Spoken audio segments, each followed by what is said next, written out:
Betul ke kos pendidikan zaman sekarang mahal? Atau kita je yang rasa macam tu? Dengar sini bagi faham. Zaman dulu, orang masuk sekolah bawa beg, buku, pensel, dah siap. Zaman sekarang, pelajar kena ada laptop, kena ada internet, kena ada data. Semua tu bukan pilihan, tapi keperluan. Bila orang cakap kos pendidikan, ramai ingat yuran je. Padahal, kos sebenar datang dari benda lain.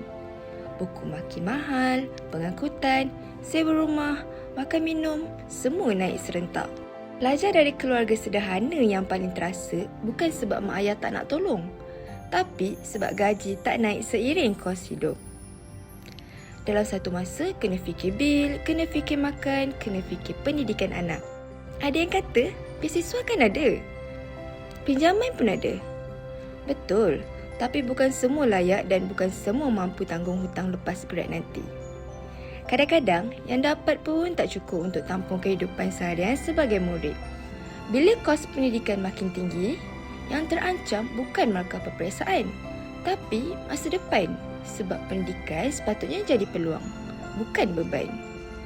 Jadi, isu kos pendidikan ni bukan isu murid semata. Ini isu keluarga, isu masyarakat, isu masa depan negara. Negara kita dah sign Convention mengenai hak kanak-kanak 1989 PBB tu sejak 1995 lagi. Yang mana negara ada obligasi moral untuk penuhi pendidikan percuma dan berkualiti untuk semua kanak-kanak di Malaysia. Jadi, kita semua terutama mak ayah kat luar sana kena tuntut kerajaan untuk penuhi tanggungjawab ni sebab kita yang pilih mereka jadi kerajaan. Mak ayah, belajar sesuatu?